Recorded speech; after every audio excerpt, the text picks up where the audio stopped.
Hello. चलो बच्चों, अपन gravitation के पीवाईक्यूज की बातें करेंगे, लेकिन हमारा अभी भी एक प्लेनेटरी मोशन के बारे में डिस्कशन रह चुका था, जो कि क्या था बच्चों, केपलर्स लॉ हमें पढ़ना था ना। तो केपलर्स लॉ पढ़ने के लिए बच्चों सबसे पहले हमें कुछ डिस्कशन करना पड़ेगा, जिसके बारे में हम देखेंगे। स्क्रीन पे आप सबको दिख रहा होगा बच्चों, केपलर्स लॉ हम स्टार्ट करते हैं। आपको स्क्रीन पे दिखेगा बच्चों, है ना। तो जब आपको दिख रहा है कि प्लेनेटरी मोशन का मतलब क्या होता है, कि हमारे चारों तरफ जितने भी प्लैनेट्स मौजूद हैं ना, वो सभी प्लैनेट्स किस तरीके से मोशन करते हैं, किसके रिस्पेक्ट में करते हैं, इनके बीच में क्या रिलेटिवनेस रहती है, इन सब के बारे में हम बातें करेंगे, ठीक है। तो सबसे पहले टोलेमी ने क्या अपना डिस्कशन दिया था, उसने ये बताया था कि जो अर्थ है वो बिल्कुल कहाँ मौजूद है बच्चों, सेंटर पर मौजूद है बाकी सभी प्लेनेट के, और बाकी जो प्लेनेट है ना वो सब इस अर्थ के चारों ओर रिवॉल्विंग कर रहे हैं, रोटेशनल मोशन कर रहे हैं, या एक सर्कुलर पाथ में क्या कर रहे हैं बच्चों, रोटेट कर रहे हैं। इसी प्रकार निकोलस ने अपनी एक थ्योरी दी, निकोलस ने उसी का उल्टा कर दिया। कि उल्टा क्या कर दिया, सिंपल से क्या करा कि सेंटर पर रख दिया बच्चों किसको, सन को। इसे कहते हैं हीलियोसेंट्रिक थ्योरी, है ना। मतलब क्या हो गया कि सन के चारों तरफ बाकी प्लेनेट घूम रहे हैं, जिसमें भी अर्थ भी था, तो अर्थ उसके चारों तरफ घूम रहा है। फिर आता बच्चों टाइको ब्राहे। टाइको ब्राहे ने क्या करा कि सभी प्लेनेट को कम से कम 10 से 20 साल उसने लिए, और बार बार प्लेनेट्स के बारे में देख रहा था कि कौन किस तरीके से मोशन कर रहा है। काफी सारा समय लिया, समय लेने के बाद एक समय ऐसा है कि वो मर गया, लेकिन वो अपनी थ्योरी को कंप्लीट नहीं कर पाया। लेकिन उसका एक असिस्टेंट था जिसका नाम था केपलर। केपलर ने क्या करा, उसकी थ्योरी को यूज करा एक्चुअली में, और उसी के बाद उसने सारे लोग प्रतिपादित किए, मतलब दे दिए। तो फर्स्ट लोग क्या कहता है कि जो भी सन है वो सेंटर पे नहीं, एक्चुअली में क्या इलिप्टिकल फेस पर है, और इलिप्टिकल रीजन के अंदर एक फोकस पर पड़ा हुआ है। मतलब क्या हो गया, इलिप्ट बनता कैसे आपको दिख रहा है, दो F1 और F2 दो फोकस बने हुए हैं। यहाँ से अगर मैं धागे को बांध दूं और इसको पूरा रिवॉल्व करूं तो सर्कल नहीं बना रहे, क्या बना रहे बच्चों, ये एक इलिप्टिकल फेस बना रहे, जिसमें सन को कहाँ रख दिया, एक वन ऑफ देम फोकस, है ना, किसी एक फोकी पर हमने इसको रख दिया, और जो अर्थ है या कोई भी प्लेनेट है वो इसके इलिप्टिकल फेस पर अराउंड में चक्कर काट रहे हैं। और सेकंड लॉ जो कहता है वो क्या कहता है कि इनका जो चक्कर काटने का जो टाइम पीरियड है, डिफरेंट टाइम पीरियड में जो भी एरिया ये कवर कर रहे हैं वो इक्वल होगा हमेशा। मतलब क्या हो गया कि इनका जो एरिया है वो टाइम के रिस्पेक्ट में कांस्टेंट रहता है। जैसे मान कर चलते हैं मार्च और अप्रैल की बात है, तो मार्च और अप्रैल में जितना एरिया इसने डिस्कवर किया है वही एरिया जो होगा वो मई और जून के बीच में भी करेगा, क्योंकि सेम डेज आ गया, 30 डेज, ठीक है ना। फिर केपलस का जो थर्ड लो है कि ये जो अर्थ है वो सन के चारों ओर जो घूम रही है, ये क्या है बच्चों, एक जो जिस टाइम पीरियड के लिए घूम रही है वो सेमी मेजर एक्सिस के क्यूब के बराबर होती है। मतलब टाइम पीरियड का जो स्क्वायर है सेमी मेजर एक्सिस क्या होता है बच्चों, क्यूब के बराबर होता है। आप सबको दिख रहा है बच्चों सेमी मेजर एक्सिस क्या है। जैसे सर्कल की बात करेंगे तो वो तो रेडियस की बात होगी, लेकिन यहाँ पे सर्कल की बात नहीं होगी, किसकी बात होगी बच्चों, सेमी मेजर एक्सिस की। अब जैसे मान लो आपको दिख रहा है यहाँ पर सेमी मेजर एक्सिस इस टाइप से दिख रहा है बच्चों स्क्रीन पे। अब यहाँ पर मरकरी का एक एग्जाम्पल लेंगे, और एक किसका एग्जाम्पल लेंगे बच्चों, अपन मार्स का लेंगे। किसका लेंगे, मार्स का, ठीक है ना।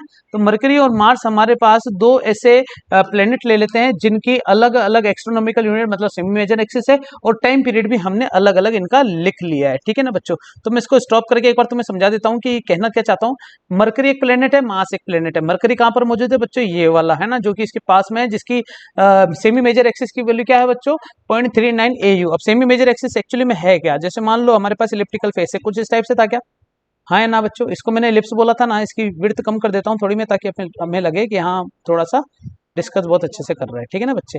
और इसको मैं इधर नहीं रखूँ, किधर रखूँ, इधर ही रख देता हूँ, ठीक है ना। और यहाँ पर, अरे यार ये कुछ ज़्यादा ही मोटा नहीं हो रहा, इसको थोड़ा पतला कर देता हूँ और इसको बीच में लाके पटक देता हूँ, ठीक है ना। और इसको मैं वापस इस टाइप से लाके रख देता हूँ, और ये हमारे पास एक एक्सिस हो गया, जिसमें जहां से सिरा ज्यादा बाहर निकला होता है, जहां से कम बाहर निकला होता है, तो ये कहलाता है बच्चों हमारे पास मेजर एक्सिस, ठीक है ना बच्चे। क्या कहलाता है, मेजर एक्सिस। और ये क्या कहलाता है बच्चे, माइनर एक्सिस। एक्चुअली में ये सेमी मेजर एक्सिस कम बोलते हैं, क्योंकि बच्चों ये टोटल जो है वो मेजर एक्सिस है, मतलब ये भी ए है ये भी है, तो टोटल तो कितना हो गया बेटा, 2A। और ये बी है ये भी बी है, तो ये टोटल कितना हो गया बच्चों, माइनर के लिए 2B। समझ में आया। तो सेमी मेजर एक्सिस हम बात किसकी कर रहे हैं बच्चों, ए की। इसकी बात कर रहे हैं बच्चों, ए की, जो कि सेमी मेजर एक्सिस है। बोलो हाँ, समझ में आया नहीं है, बिल्कुल सही है। तो सेमी मेजर एक्सिस मार्स के लिए, मरकरी के लिए क्या दे रखा, 0.39 एस्ट्रोनॉमिकल यूनिट। ये सब चीजें यूनिट एंड डायमेंशन में तुमने अच्छे से पढ़ा होगा। और टाइम पीरियड जो है वो 0.24 अर्थ ईयर है। 0.24 अर्थ ईयर का मतलब समझते हो, अर्थ ईयर मतलब पूरा 365 डेज ऑफ दिस। समझ में आया बच्चे, 365 डेज ऑफ दिस डेज, समझ में आया। तो ये इसका टाइम पीरियड होगा। इसी प्रकार इसका एस्ट्रोनॉमिकल यूनिट और इसका टाइम पीरियड अलग अलग मुझे दे रखा है। अब एक्चुअली में ये सारी चीजें जो लिखी है, इससे बताना क्या चाह रहे हैं, इससे बताना चाह रहे हैं कि इस वाले केस में जो टी का स्क्वायर है वो डायरेक्टली प्रोपोर्शनल होगा ए के क्यूब के। मतलब जरा सुनना कि टी स्क्वायर अगर कांस्टेंट करते हैं, यहाँ पर के कांस्टेंट आ गया और ए क्यूब हो गया, ठीक है ना। तो T square by A cube बराबर कांस्टेंट हो गया। चाहे इस वाले की वैल्यू की बात करें चाहे इस वाले की वैल्यू की अपन बात करें, इस वाले वैल्यू मतलब टाइम पीरियड, जैसे 0.24 का स्क्वायर करो और 0.39 का क्यूब करो, ये वैल्यू बराबर आएगी 1.88 के स्क्वायर के और 1.524 क्यूब के। इन दोनों की वैल्यू हमेशा क्या आने वाली बच्चों, सेम आने वाली है। ये है मुझे मेरा बताने का सारा कारण। समझ में आया बच्चे? अब एक्चुअली मैं यहाँ पर इस वीडियो को वापस ऑन करता हूँ ताकि तुम्हें सारी चीजें समझ में आए, जैसे कि यहाँ पर लिख रहा है ना बच्चों। ये मिटा दूं मैं? ठीक है, मिटाते रहता हूँ जब तक आप देख लो। नीचे क्यूब लिखा हुआ बच्चे देख लो, इसकी भी वैल्यू 0.9 आ रही है, इसकी भी वैल्यू कितनी आ रही है बच्चों, 0.9। तुम कैलकुलेट करके देख लेना, तुम्हें पता चल जाएगा। ठीक है ना। तो समरी में हमने क्या क्या पढ़ लिया। सबसे पहले सारे प्लेनेट जो है वो एक सन के अराउंड इलिप्टिकल ऑर्बिट में घूमते हैं, जिसमें सन कहाँ पर मौजूद है बच्चों, एक फोकस पर है। समझ में आया? सेंटर पर नहीं है किसी भी ऑर्बिट के। क्लियर है बच्चे? 100% समझ में आ गया। सेकंड लो क्या कहता है कि the line joining the sun and the planet sweeps equal area and equal interval. Equal area and equal interval का मैंने एग्जांपल तुम्हें दे दिया, मार्च और मई का, और अब मार्च अप्रैल और मई और जून का। ठीक है ना। केपलर थर्ड लॉ क्या कहता है कि जो रिवोल्यूशन टाइम पीरियड होता है उसका स्क्वायर डायरेक्टली प्रोपोर्शनल होगा सेमी मेजर एक्सिस के क्यूब के। इसका मतलब दोनों का रेशियो हमेशा हर प्लेनेट के लिए सेम होगा, इक्वल होगा। इज दैट क्लियर बच्चों? तो ये केपलर के तीनों लॉज हमने अच्छे से पढ़ लिए। अब एक एक करके कुछ फंडामेंटल चीजें भी पढ़ लेते हैं। ये तो फंडामेंटल चीजें थी जो हमने थ्योरेटिकल पढ़ लिया। अब अपन किसकी बात करेंगे बच्चों? अब हम बात करेंगे इसके न्यूमेरिकल या मैथमेटिकल पॉइंट ऑफ व्यू से। केपलर फर्स्ट लॉ हमें पता चल गया कि ये फोकस है, ये पी पॉइंट है यहाँ पर। तो यहाँ पर दिख रहा है बच्चों, ये पी पॉइंट यहाँ पर एक तो ए पॉइंट दे रखा है और एक बी पॉइंट दे रखा है। अलग लूंगे बच्चों में, अलग से ले लूँ एक बार। ठीक है, कौन सा कलर लूँ? ये वाला कलर लेते हैं। एक पॉइंट दिख रहा है बच्चों पी पॉइंट, एक पॉइंट दिख रहा है बच्चों ए पॉइंट, और एक पॉइंट कौन सा दिख रहा है बच्चों अपन को? बी पॉइंट, है ना। तो बताओ इनमें से कौन सा पॉइंट सबसे ज्यादा पास में है सन के? ए वाला पॉइंट सबसे ज्यादा पास में है। मतलब ए पॉइंट पर जो आर की वैल्यू होगी वो मिनिमम होगी। बोलो हाँ, समझ में आया नहीं आया? बिल्कुल सही है। और बी पॉइंट पर जो आर की वैल्यू होगी वो मैक्सिमम होगी। इज दैट क्लियर बच्चों? समझ में आया? बिल्कुल सही है। तो यहाँ पर आपको काफी सारी चीजें समझ में आ चुकी होगी। इलिप्टिकल फेस जिसका फर्स्ट लो है, इसके बारे में थोड़ा सा और फरमाएंगे बच्चों ना, पहले कह देता हूँ मैं। हाँ, भूलने की जरूरत नहीं है, सारी चीजें अपन को अच्छे से याद रहनी चाहिए। तो सबसे पहले हम हमारे पास क्या कर देते हैं, ये पॉइंट मैंने तुम्हें पहले ही बता दिए थे, ए बी सी। तो यहाँ पर लाइनें क्या क्या लिखी? When a particle moves when a particle moves with respect to fixed point in such a way that the sum of the distance from these two points is always constant, then path of the particle is elliptical। मतलब दो point है, एक point ये, एक point ये, जिसको मैं F1 और F2 पॉइंट दे देता हूँ। अगर मैंने कोई रस्सी ली जो कि इससे और इससे बांधी हुई है, अगर इस पॉइंट को तो फिक्स कर दिया, ये वाला फिक्स है, ये वाला फिक्स है, इस रस्सी को अगर मैं घुमाऊंगा, तुम पता चला इस पॉइंट पर आके ये वायर ऐसी हो जाती है, इस पॉइंट पर आके ये वायर ऐसी हो जाती है, इस पॉइंट पर आके ये वायर ऐसी हो जाएगी। ठीक है ना। इस पॉइंट पर ऐसी ऐसी हो जाएगी। तो ऐसे करते करते क्या होगा बच्चे, हमारे पास हर पॉइंट पर अलग अलग पोजीशन मिल जाएगी, जिसका मैंने इलिप्टिकल पहले भी तुम्हें समझाया था कि इलिप्स बनता कैसे एक्चुअली में। है कि नहीं बच्चों? इलिप्स बनता कैसे, ये अपन ने बात कर ली थी, देख लो बच्चों एक बार।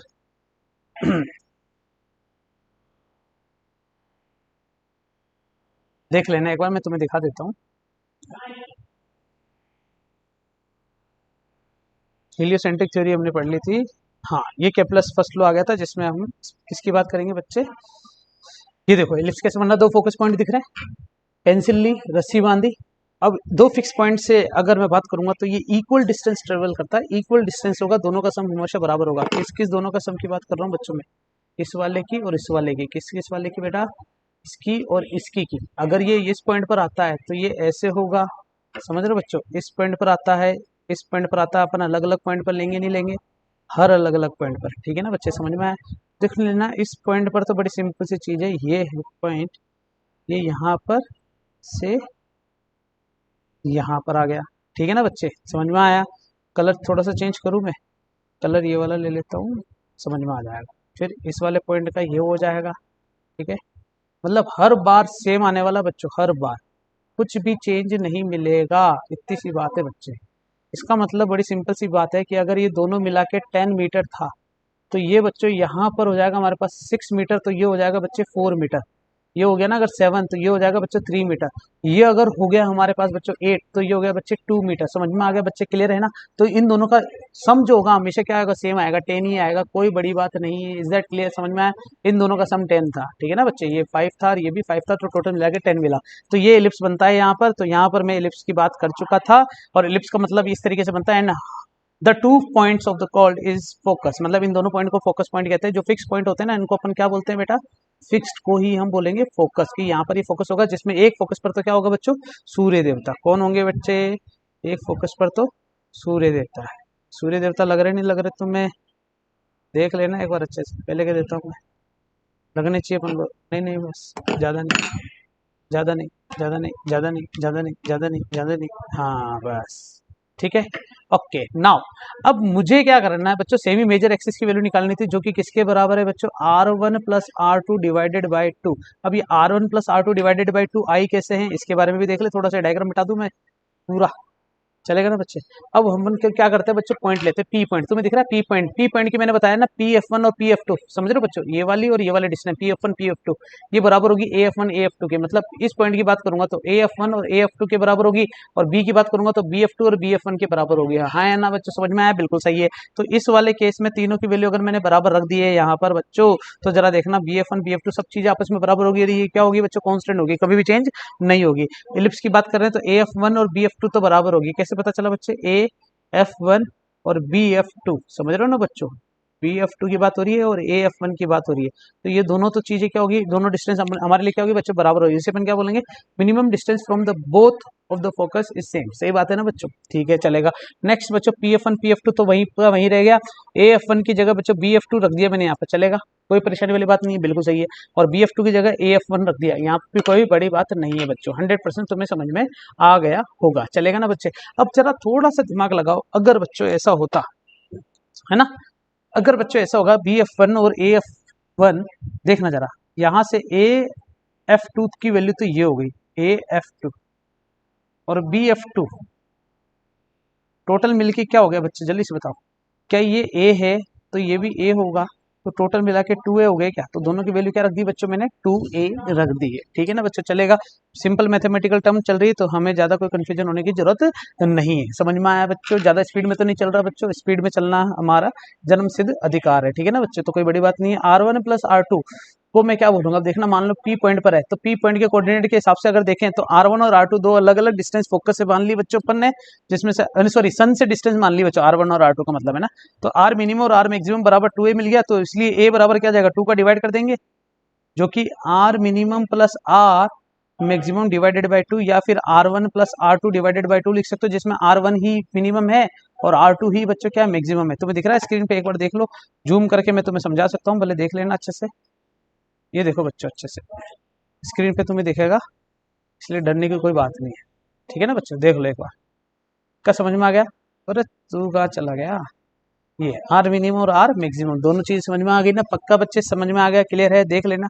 इसमें ए की वैल्यू किसके बराबर है, R1 plus R2 divided by 2, तो हमें यहाँ पर ज्यादा दिमाग लगाने की जरूरत है ही नहीं, क्लियर है बच्चों, क्लियर है, 100% चल सकते हैं अपन आगे, पक्का ना बच्चों, हो गया है नहीं हो गया, बिल्कुल सही है ना, ठीक है। तो मैं इसको जूम आउट कर देता हूँ और इसको यहाँ पर वापस पटक देता हूँ, और ये हमने मीन डिस्टेंस हमारे लिए निकाल ली है, केपलर फर्स्ट लॉ कंप्लीट हो गया बच्चों हमारे लिए, ठीक है। अब आते हैं केपलर्स का सेकंड लॉ, है ना, केपलर का सेकंड लॉ वो क्या कहता है बच्चों की, इक्वल एरिया होगा, equal area in equal time period, मतलब equal area in equal time period का मतलब भी क्या हो गया बच्चों, जरा समझना, यहाँ पर तुम्हें एक छोटा सा डायग्राम दिखेगा जो कि बहुत इंटरेस्टिंग सा है, देख लो बच्चों ये वाला डायग्राम, दिख रहा है बच्चों, तुम अलग अलग पॉइंट दे रखा है, P से Q और एक P डैश से Q डैश, टाइम कितना T2 है, यहाँ पर टाइम कितना बच्चे T1 है, समझ में आ रहा है नहीं आ रहा, और इसी टाइम पीरियड के अकॉर्डिंगली मैं इन सबको तो गायब कर देता हूँ, ठीक है ना। तो तुम्हें एक एरिया दिख रहा होगा बच्चों हमारे पास, ये वाला एरिया दिख रहा नहीं दिख रहा, तो ये एरिया जो होगा और ये वाला जो एरिया होगा, ये क्या आने वाला बच्चे, सेम आना चाहिए, सेम आना चाहिए इक्वल टाइम पीरियड के अंदर, मतलब एरिया डिवाइडेड बाय टाइम, मतलब समझ रहे हो ना बच्चों, एरिया में जो चेंज हो रहा है टाइम के रिस्पेक्ट में, अपन ऐसा बोल सकते हैं वेलोसिटी, एरियल वेलोसिटी भी बोल सकते हैं इसको अपन बच्चों, है ना, जैसे मीटर बाय टाइम को अपन क्या बोल सकते हैं, वेलोसिटी बोलते हैं ना, डिस्टेंस के अंदर जो वेलोसिटी आ रही है या डिस्प्लेसमेंट के अंदर जो वेलोसिटी हो रही है, ठीक है। इसी प्रकार इसे अपन क्या बोल सकते हैं, एरियल वेलोसिटी बोल सकते हैं, इसकी वैल्यू हमेशा क्या रहेगी बच्चों, कॉन्स्टेंट रहेगी, ये हमें क्या करना है बच्चों, प्रूफ करना है, ये हमें क्या करना है बच्चों, प्रूफ करना है। इसको मिटा दूं मैं, ओहो ये तो अपनी जगह पे रह गया वापस, चलो ठीक है कोई बात नहीं, हट यहाँ से, नहीं नहीं तू वहीं रह, ओके बच्चों, तो इस वाले टाइम पीरियड में देखो बच्चों कि जब टाइम पीरियड इक्वल होता है तो एरिया भी क्या होगा, इक्वल होगा। एग्जाम्पल क्या दिया था बच्चों, अपन ने बोला था मार्च से अप्रैल, मार्च से अप्रैल की बात करते हैं तो कितना आता है बेटा, 30 डेज है ना। और मई टू जून की बात करेंगे, ये भी कितना आता है बेटा, 30 डेज। तो दोनों टाइम पीरियड अगर सेम है तो एरिया भी क्या होगा, सेम कवर करेंगे, ये कहने का मतलब है। समझ में आ गया। तो इसको फाइंड करने के लिए सबसे पहले निकालेंगे एरिया, डी ए निकालने के लिए half into base into wide, ये तो अपन को पता है। तो यहाँ पर देखना बच्चों, इस वाले पॉइंट पर ये जो वेलोसिटी है, इस वाले पॉइंट पर देखना ये जो वेलोसिटी हमें मिल रही है, तुम्हें पता है बच्चों, एक सिंपल सी चीज बताता हूँ, कोई बड़ी बात नहीं है बच्चों। हमारे पास एक शेप ले लेते हैं ये वाला, हाँ ये शेप बच्चों हमारे पास, इस वाले शेप की बात हो रही है बच्चों, ठीक है।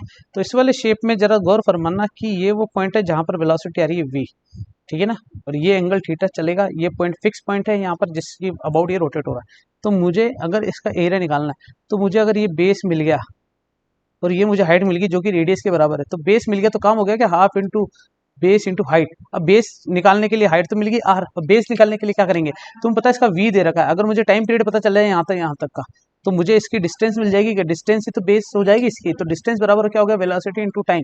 क्या ये वी टी हो जाएगा, कि बोलो हाँ या ना, जल्दी से बताओ। वेलोसिटी बराबर, सॉरी स्पीड बराबर डिस्टेंस अपॉन टाइम होता है ना, तो डिस्टेंस बराबर क्या हो जाएगा बच्चों, स्पीड इंटू टाइम। समझ में आ गया बच्चों, क्लियर है। तो यहाँ पर बताओ डी ए बराबर आर वी डी टी हो गया कि नहीं हो गया, बिल्कुल सही है। तो इसी फॉर्मूले में डी ए के नीचे अगर मैं डी टी का डिवाइड कर दूं केवल, और हाफ आर वी बच गया, बस यहाँ पर क्या बचा दूं, हाफ आर वी। और ये हमेशा क्या रहने वाला बच्चों हमारे पास, ये हमेशा रहने वाला बच्चों हमारे पास कांस्टेंट। क्या रहने वाला बच्चों, कांस्टेंट। क्या समझ में आया क्या, ये देखो नीचे स्क्रीन पे दिख रखा है बच्चों। तो एरियल वेलोसिटी हमेशा r v, areal velocity half into r मतलब रेडियस, वी मतलब स्पीड, स्पीड ऑफ प्लेनेट हमेशा कांस्टेंट रहती है, चेंज नहीं होती है। इसीलिए अपन एरियल वेलोसिटी क्या मानेंगे बच्चों, कांस्टेंट मानेंगे। इसका मतलब D A by D T constant है, पक्का बच्चे समझ में आ गया। और एरिया टाइम के रिस्पेक्ट में कांस्टेंट है, ये भी ध्यान रखना बच्चों, ठीक है ना। नेक्स्ट इसी को अपन थोड़ा सा आगे देखते हैं। अगर हमारे पास ये फॉर्मूला ड्राइव हो गया है तो दोनों ऊपर नीचे किसका डिवाइड कर दिया बच्चों, एम का, जो कि कांस्टेंट के बराबर है। तो हाफ एम वी आर तो ऊपर हो गया, नीचे क्या चल रहा है बच्चों, एम चल रहा है। और एम वी आर क्या होता है बच्चों, जल्दी से बता दो, एम वी आर किसके बराबर होता है। अगर मैं इसको एम वी आर और नीचे 2m लिखता हूँ जो कि कांस्टेंट है, तो एम वी आर हमारे लिए हो गया कांस्टेंट, जो कि किसके बराबर होता है, क्योंकि देखो बच्चों 2m तो कांस्टेंट है, इसके मल्टीप्लाई हो गया तो एम वी आर कॉन्स्टेंट हो गया। और एल कॉन्स्टेंट, एल मतलब एंगुलर मोमेंटम, किसकी बात हो रही है बेटा, एंगुलर मोमेंटम की बात हो रही है, हाँ या ना बच्चों, समझ में आया, बिल्कुल सही है। So the planetary motion, angular motion of the planetary always conserve, मतलब प्लेनेटरी मोशन का जो एंगुलर मोशन होता है, एंगुलर मोमेंटम होता है, वो क्या होता है बच्चों, कांस्टेंट होता है या फिर कंजर्व रहता है। तो एल बराबर क्या हो गया बच्चों, कंजर्वेशन आ गया। तो एल ए बराबर क्या आ जाएगा बच्चे, एल बी। तो मतलब एम, अगर मैं दो पॉइंट कोई से भी ले लूं बच्चों यहाँ पर, है ना, तो सोचना जरा कि किसी भी एक पॉइंट की तो बात करनी पड़ेगी अपन को, दो अलग अलग पॉइंट की बात कर रहे हैं ना, तो ए और बी, यहाँ पर एक पॉइंट दिख रहा है ए वाला, एक पॉइंट दिख रहा है बच्चों बी वाला। तो ए पॉइंट पर देखो बच्चों आर की वैल्यू कितनी होगी, वी की वैल्यू कितनी होगी। देखो बच्चों जरा यहाँ पर अगर अपन बात करते हैं तो आर, हाफ आर वी बराबर कांस्टेंट था, तो आर वी बराबर कांस्टेंट, तो v is inversely proportional to r. मतलब जहां पर आर मिनिमम है वहां वी मैक्सिमम होगा, और जहां वी मिनिमम है, जहां पर आर मैक्सिमम है वहां पर वी मिनिमम होगा। बोलो हाँ, समझ में आया नहीं आया, जल्दी से बोल दो, जल्दी बोलो बच्चों, समझ में आया नहीं आया, पक्का बच्चे क्लियर है या नहीं है, 100% बच्चों, 100%, जल्दी से सोच लो, सोचो जरा, सोचो बच्चों, समझ में आया नहीं आया, हाँ या ना, पक्का ना बच्चों, क्लियर है या नहीं है, अरे आया नहीं आया, बिल्कुल सही है। तो इसका मतलब r minimum r v maximum के बराबर होता है, और आर मैक्सिमम बराबर वी मिनिमम के बराबर होता है। तो मैंने इन दोनों को बराबर कर दिया, और लास्ट में मतलब बराबर नहीं होता, मतलब मिनिमम के टाइम पे वी मैक्सिमम होता है और आर मैक्सिमम के टाइम पे वी मिनिमम होता है। और मोमेंटम थ्योरी कंजर्व जो रहती है, एंगुलर मोमेंटम जो कंजर्व रहता है, उसकी वजह से हमारे पास एक फॉर्मूला मिल गया बच्चों यहाँ पर, बहुत बढ़िया वाला, जिस फॉर्मूले को मैं क्या कर देता हूँ यहाँ पर, कि वी मैक्सिमम जो है वो r minimum into r maximum जो है वो वी मिनिमम के बराबर हो गया है, इस वाले फॉर्मूले से। तुम चाहो तो उसको जूम करके देख सकते हो बच्चों, ये स्क्रीन पे मैंने तुम्हारे सामने रख दिया है। समझ में आ गया बच्चों, क्लियर है या नहीं है, सोच लेना एक बार अच्छे से, हाँ ठीक है ना बच्चों, क्लियर है या नहीं है, पक्का। मैं इसको मिटा के लिख दूं बोले तुम्हारे लिए, तुम्हें डरने की जरूरत नहीं किसी प्रकार की, ठीक है ना बच्चे। तो हमारे पास फॉर्मूला क्या मिला है बच्चे, वी मैक्सिमम, अरे यार ये क्या हो रहा है, I don't like this, we maximum किसके बराबर होता है, आर मिनिमम के, और वी मिनिमम किसके बराबर होता है बेटा, आर मैक्सिमम के। समझ में आया नहीं आया, पक्का बच्चों, क्लियर है, 100% चलेगा ना बच्चों, बिल्कुल सही है। तो हमारे पास एक फॉर्मूला मिल गया। अगर हमसे पूछा जाए कि कौन सा प्लेनेट जो है वो ज़्यादा तेज चलता है, तो बच्चों हम वहाँ पर जवाब क्या देंगे, जल्दी से बता दो। वहाँ पर हमारा जवाब ये होना चाहिए कि जो ज़्यादा पास होगा उसकी वेलोसिटी ज़्यादा होगी, वो जल्दी से निकल जाएगा, और जो ज़्यादा दूर होगा उसकी वेलोसिटी कम होगी, क्योंकि वहाँ पर आर मैक्सिमम है। बोलो हाँ, समझ में आया। इस वाले फॉर्मूले से याद रखना, half into v into r, जो कि हमेशा क्या रहेगा बच्चा, कांस्टेंट रहेगा। अगले चलते हैं बच्चों, third law of planetary motion. Third law क्या कहता है बच्चों, टाइम पीरियड लॉ। इसे क्या कहता है, टाइम पीरियड लॉ। ये अपन ने बता दिया, आर टी क्यू बराबर आर क्यूब के बराबर, टी स्क्वायर बराबर आर क्यूब के बराबर होता है। कांस्टेंट आगे के एस, जिससे अपन केपलर कांस्टेंट कहते हैं। क्या कहते हैं बच्चा, केपलर कांस्टेंट, जिसकी वैल्यू क्या होती है बेटा, 4 pi square G M S. इसको प्रूफ करें बच्चों, किसके बराबर होती है, जरा देखो। हमारे पास पता है टाइम पीरियड का फॉर्मूला क्या होता है बच्चों, डिस्टेंस अपॉन वेलोसिटी या स्पीड टाइम के बराबर होता है ना, या फिर तुम इधर क्या लिख सकते हो, स्पीड लिख सकते हो। अब तुम्हें पता है कि तुम्हें चक्कर काटने बच्चों, क्या करने बच्चों, चक्कर काटने। चक्कर काटने मतलब स्पीड वी ओ यूज होगी, वी ई यूज होगी, या वी पी यूज होगी। वी तो प्रोजेक्टाइल था, तो प्रोजेक्शन मोशन की बात, वेलोसिटी की बात नहीं करेंगे। अब बात आ रही है ऑर्बिटल की या स्केप वेलोसिटी। स्केप भी नहीं करना, तो मुझे बात होगी बच्चों ऑर्बिटल वेलोसिटी की बात होगी। तो डिस्टेंस तो हो गया बेटा, पूरा चक्कर काटना, तो ये 2 पाई आर हो गया, बिल्कुल सही है। क्योंकि अगर इसकी रेडियस आर और मुझे चक्कर ऐसे काटना है तो 2 पाई आर, और वेलोसिटी क्या रखनी है, ऑर्बिटल वाली रखनी है, 2 वी नोट है ना। तो हमारे पास ये फॉर्मूला समझ में आ गया। और वी नोट का फॉर्मूला बच्चों हमारे पास पहले से चल रहा है, कोई बड़ी बात नहीं है ना। वी नोट का फॉर्मूला क्या है, होता है, जल्दी से बताओ। वी नोट बराबर root G M upon r होता है, नहीं होता है? वैसे तुम्हें पता होगा बच्चों फॉर्मूला 2 GR होता है, लेकिन अपन ये वाला फॉर्मूला रख लेंगे, जिसमें हमारे पास 2 पाई आर बराबर रूट में जी एम अपॉन आर। तो 2 पाई आर तो आर ही रहेगा, रूट जी एम चल रहा है, और आर का रूट ऊपर चला गया। इसी को बच्चों 2 पाई आर रूट जीएम को नीचे रहने दो, और आर की पावर 1/2 दोनों जुड़ के आर की पावर 3/2 हो जाएगा, नहीं हो जाएगा, बिल्कुल सही है। और 2 पाई अपॉन रूट में जीएम चल रहा है, जो कि किसके बराबर है, टी के बराबर। तो जरा सोचो बच्चों, टी इज इक्वल टू हो गया टी 2 पाई रूट में जी एम, और यहाँ पर आर की पावर 3/2, तो 2 पाई जी एम। ये 4 पैरामीटर है, चारों के चारों कांस्टेंट हो गए। तो टी बराबर को के, कांस्टेंट की जगह क्या लिख देता हूँ बच्चों, मैं के लिख देता हूँ, और आर की पावर 3/2, और दोनों तरफ क्या कर देता हूँ बच्चों, स्क्वायर कर देता हूँ। तो टी स्क्वायर बराबर के, आर की पावर 3 है, के का स्क्वायर नहीं होगा बच्चों, कांस्टेंट है, चलेगा। तो टी स्क्वायर बराबर आर क्यूब के बराबर आ गया, क्या जल्दी से देखो। हाँ, तो हमारे पास ये डायरेक्टली प्रोपोर्शनल वाला सिंबल आता है, जिसमें इसको कांस्टेंट माना 4 पाई स्क्वायर जी एम। अब बच्चों थोड़ा सा दिमाग लगा लेना, हमारे पास यहाँ पर क्या है, अगर ऐसा होता है कि मुझे पता चल गया कि के बराबर है 4 पाई स्क्वायर और जी एम, तो जी एम को इधर मल्टीप्लाई कर दूं, तो बच्चों के जी एम बराबर 4 पाई स्क्वायर मिलेगा, नहीं मिलेगा? तो ये कुछ ट्रिक है, कुछ क्वेश्चन ऐसे आए हुए हैं पीछे पिछले साल में, तो हमें इसके बारे में थोड़ी सी जानकारी होनी चाहिए। क्या ये सारी चीजें समझ में आ गई? बोलो हाँ। तो अब हेलो बच्चों, तो क्या हम स्टार्ट करें हमारे पीवाई क्यूज के बारे में। केपलर लॉ हमने कंप्लीट कर लिया था, पीवाई क्यूज हमें पढ़ने हैं वन शॉट के अंदर। कुछ स्पेशल पीवाई क्यूज तुम्हारे सामने लेके आया हूँ बच्चों में, है ना। पहले बता देता हूँ, ज़्यादा कुछ डिस्कस नहीं करेंगे। पीवाई क्यूज में स्पेशल क्वेश्चन हम हमारे सामने लेकर बैठेंगे, ठीक है ना बच्चों। तो सबसे पहले क्वेश्चन हमें सामने स्क्रीन पे दिख रहा होगा बच्चों, जल्दी से देख लो क्या लिखा हुआ। क्वेश्चन नंबर 1 हमें दे रखा है कि the kinetic energy of the planet. Kinetic energy बच्चों साफ समझ में आ गया, तो हाफ एम वी स्क्वायर। इसका मतलब जिस हाफ और एम तो क्या हो गया बच्चों, कांस्टेंट हो गया है, ठीक है ना बच्चों। किसी प्लेनेट का मास कांस्टेंट होता है, और हाफ तो वैसे ही कांस्टेंट होता है बच्चा। वेलोसिटी क्या हो सकती है बच्चों, वेरी कर सकती है। कैसे वेरी करती है, यहाँ से वेरी करती है। अगर यहाँ पर आर जो है वो मिनिमम है, तो यहाँ वी जो है होगा मैक्सिमम होगा किस पॉइंट पर बच्चे, ए पॉइंट पर। और यहाँ पर आर जो है वो क्या है बच्चे, मैक्सिमम है, तो वी क्या होगा बच्चे, मिनिमम होगा। और इस पॉइंट पर, बी पॉइंट पर थोड़ा सा दिमाग लगाए हमारे पास, तो आर की वैल्यू क्या है बच्चों, जल्दी से देखो।